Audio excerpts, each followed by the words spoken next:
Gus, saya mau tanya, Ya. gimana sih caranya kita tuh berdoa biar cepat terkabul? Gimana jadi caranya biar doa kita tuh cepat dikabulkan sama Allah? Oke. Dari pertanyaannya itu saja kita bisa mengambil satu iktibar bahwa dari awal kalau kita berdoa diniati bagaimana cepat terkabul, itu pun sudah cacat doa kita. Karena inti doa itu sesungguhnya kepasrahan, Mas. Jadi kita harus pasrah betul sama Allah. Pertama adalah ketika kita miskin, kita berdoa untuk bisa kaya, itu kita harus pasrah dulu. Ya Allah, kemiskinan ini adalah titahmu. Aku terima dengan ikhlas, aku terima dengan ridho, dan dengan keridhaan ini aku berdoa. Dengan kepasrahan ini aku berdoa, berikanlah kekayaan pada diriku. Jadi kalau dari awal sudah ada satu kehendak nafsu supaya doa cepat terkabul, itu dari judulnya doa itu aja udah salah. Contohnya jenengan punya masalah, punya ribet yang perlu satu solusi dan jenengan minta kepada Tuhan, itu jenengan harus ridho dulu. Ya Allah, aku hidup. Sunatullahnya memang banyak masalah dan sekarang engkau beri aku banyak masalah. Aku ridho, aku terima, dan dengan keridhaan ini, kepasrahan ini, aku meminta kekuatanmu ya Allah untuk aku bisa menyelesaikan masalah ini. Terus gini, adabnya berdoa itu pun juga ada. Ya, pertama, kita contohnya ya, kita sudah sholat malam, sudah sholat hajat, sudah sholat duha, sudah sholat istikharah, sudah kita berdoa tiap hari, sudah ditambahi dengan puasa, ditambahi dengan melek malam, itu sudah. Tapi kenapa belum bisa juga terkabul? Mungkin kita harus bisa introspeksi.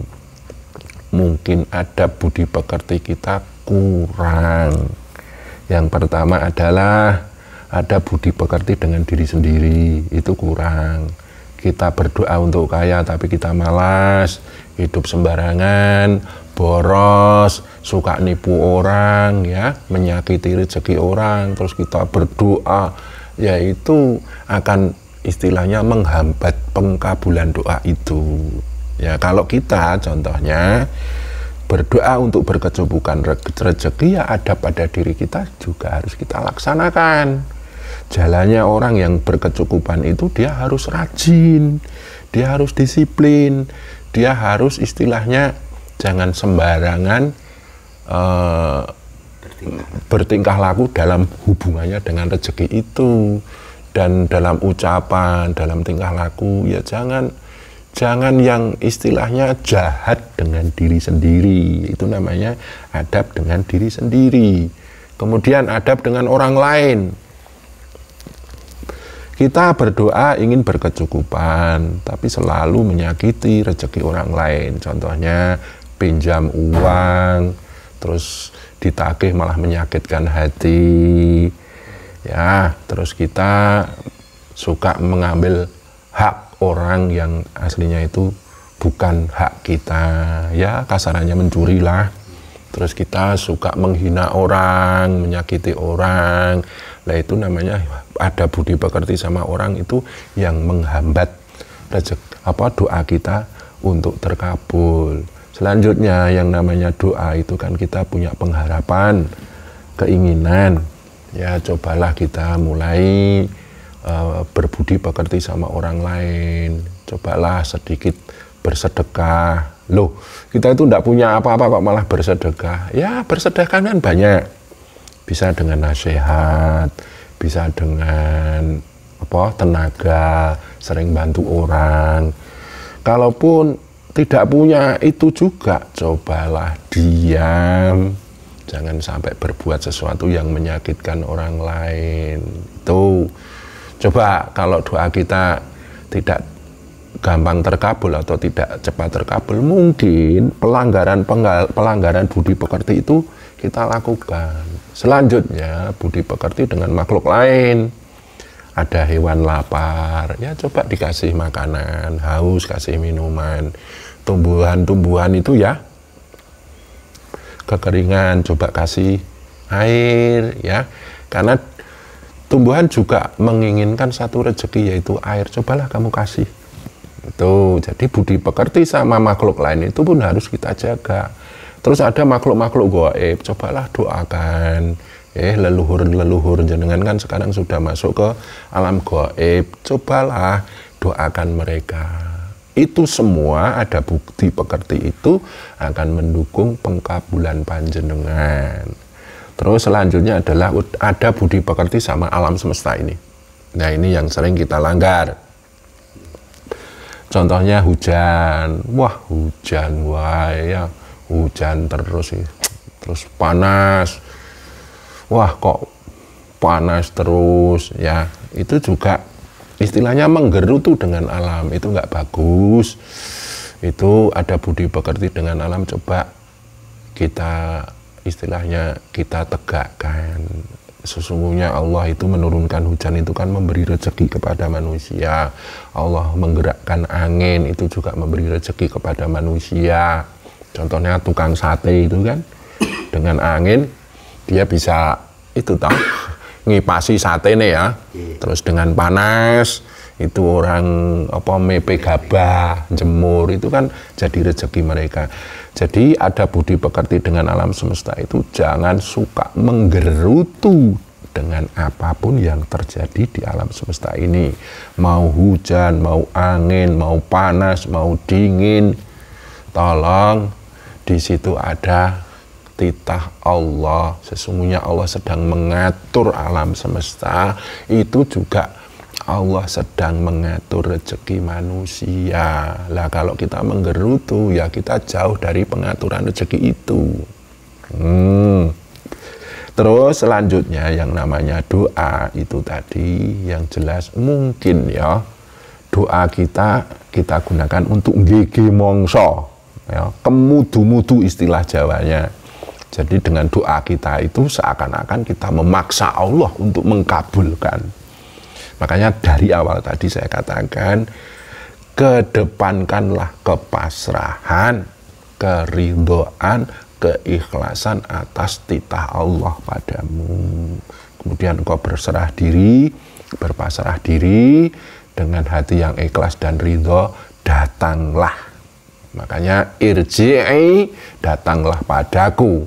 Allah berfirman ya, radiyatan mardiyah, dengan ridho dan aku ridhoi, wadkhuli fi ibadi, dan beribadahlah kepadaku, masuklah dalam golongan hambaku, wadkhuli jannati, dan masuklah dalam jannah-jannahku. Lah di situ orang yang berdoa ya harus datang kepada Allah dengan keridhaan, kepasrahan. Ya, pasrah itu di dalam Al-Fatihah kan iyyaka na'budu wa iyyaka nasta'in, itu kepasrahan.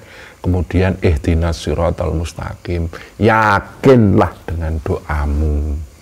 Jadi yakinlah bahwa doamu itu akan terdengar oleh Allah karena Allah Maha mendengar. Ya, yakinlah bahwa Allah itu Maha mengabulkan. Ud'uni, berdoalah kepadaku, fastajib lakum, maka aku akan mengkabulkan doamu.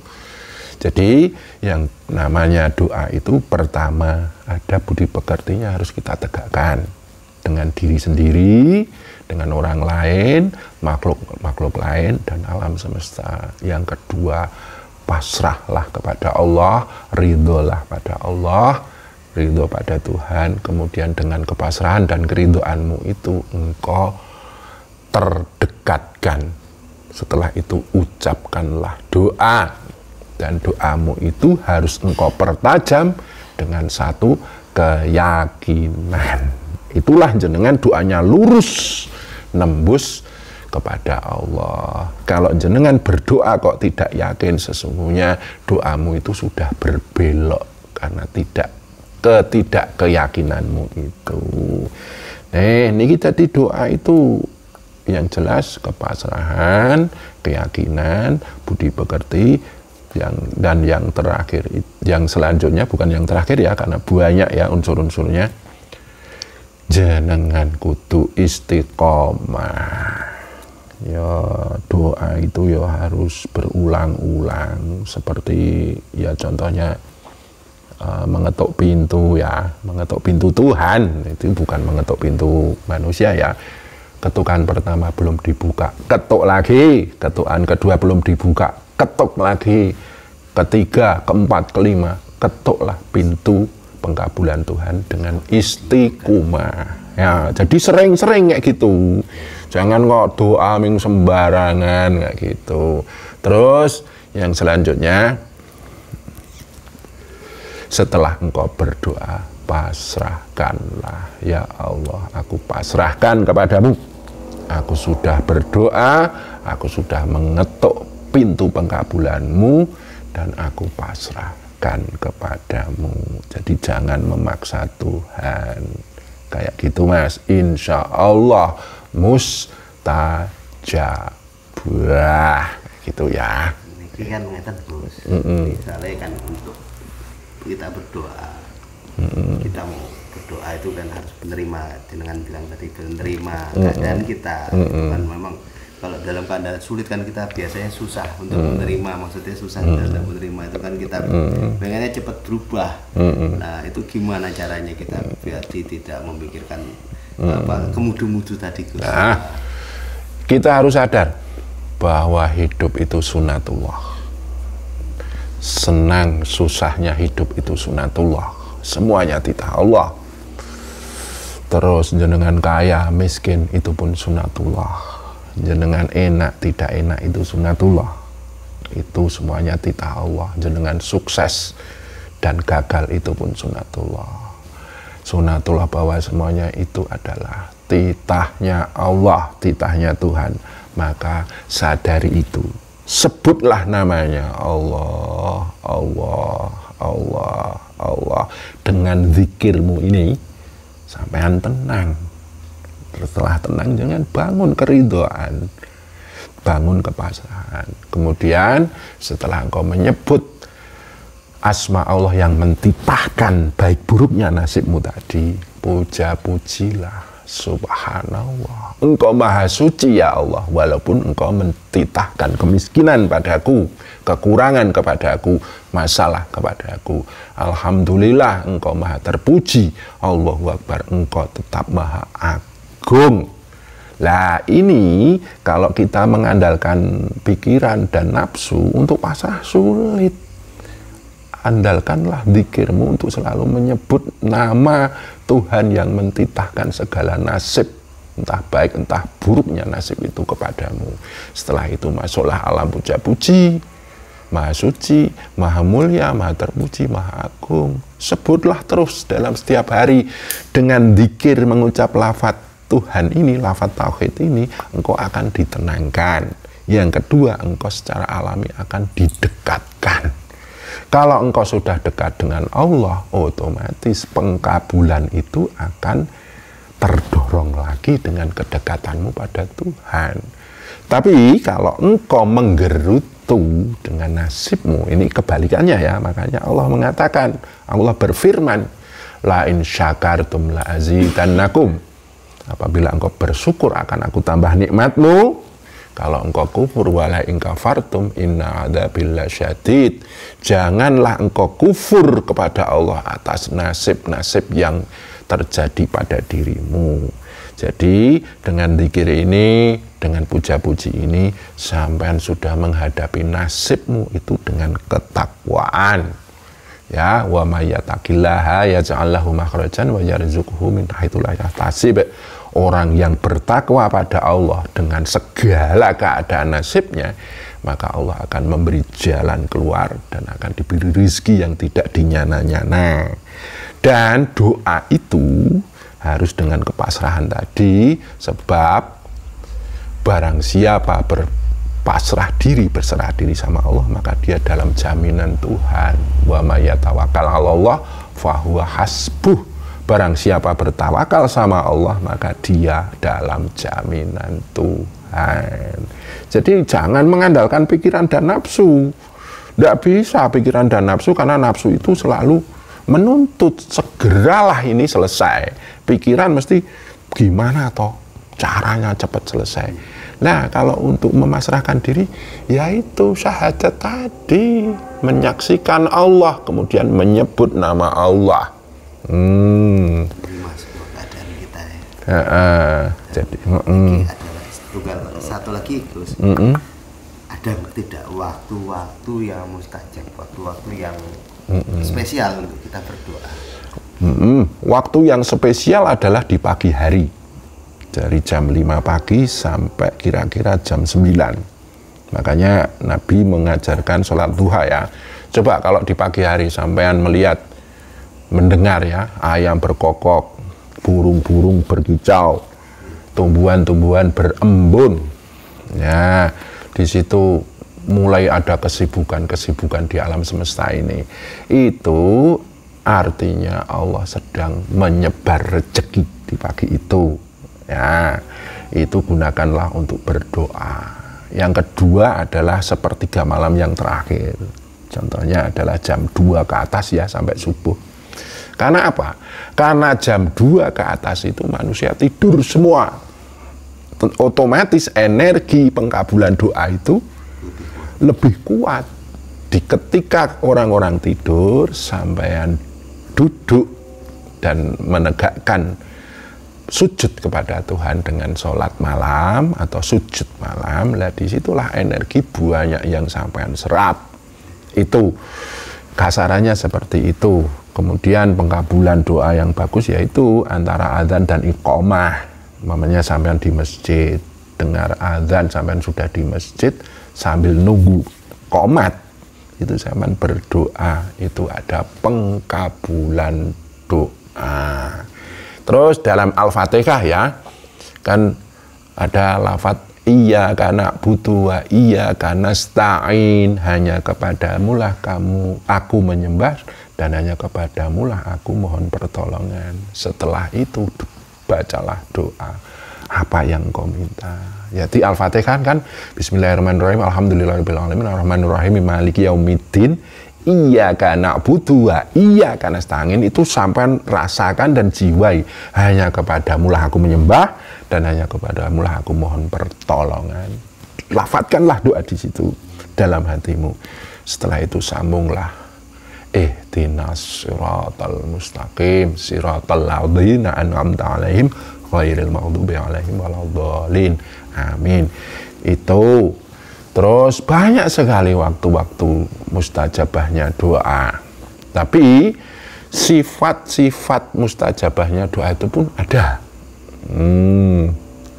Ketika engkau banyak menolong makhluk lain, contohnya memberi makan memberi makan hewan yang lapar, membantu orang lain, memberi air minum kepada tumbuhan-tumbuhan yang kekeringan, atau jenengan habis mendoakan orang tua, habis istilahnya menyayangi keluarga, anak istri, cobalah elus anakmu dengan kasih sayangmu. Ya, berdoalah di situ dengan kekuatan cinta pada makhluk Tuhan. Berdoalah. Ya, ini prakteknya gini ya. Kita punya anak kecil ya. Ya, anak kecil ini tanggungan kita toh.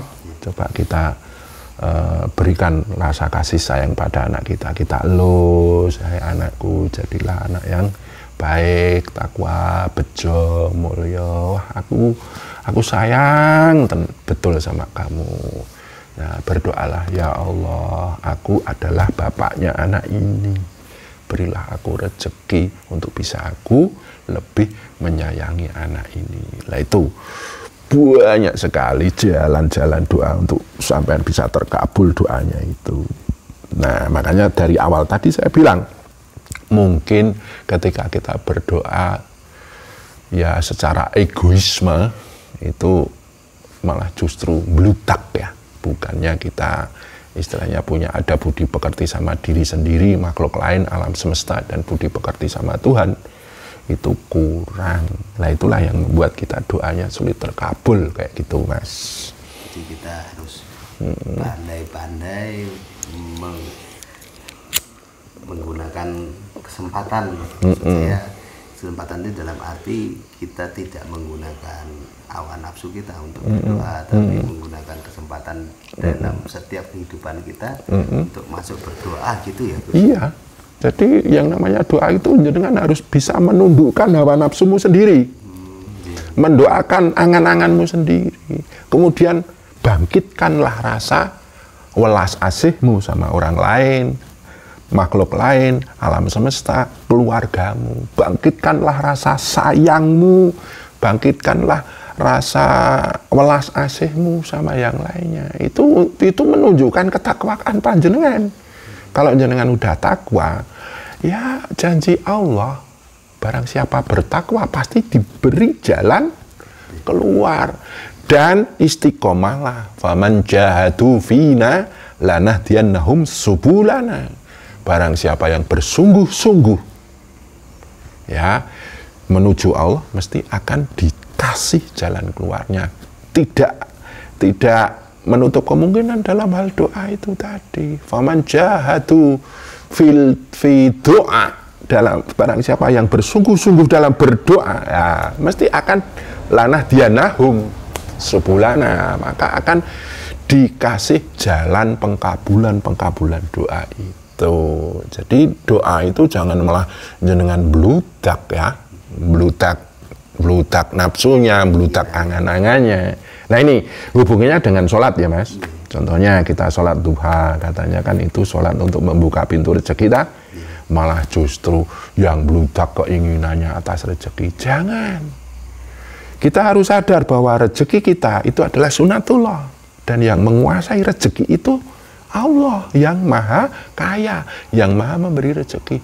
Pasrahkanlah daya nafsumu, daya pikir, daya rasa, daya karsa, daya hidupmu pada Allah yang maha memberi rezeki. Ketika jenengan sholat hajat, jangan justru hajatmu bludak karena olah nafsu dan pikiranmu. Tundukkanlah nafsu dan pikiranmu, daya hidup dan daya kekuatanmu pada Allah yang maha menguasai hajat. Ya Allah, aku adalah manusia yang banyak hajat, Engkaulah yang maha mengabulkan hajat-hajat manusia. Aku ridho dengan semua ini dan aku pasrahkan padamu yang menguasai atas hajat-hajatku, entah itu terkabul atau tidak. Barulah sampean berdoa. Seperti itu, okay. Nuwun Sofi atas pencerahanipun.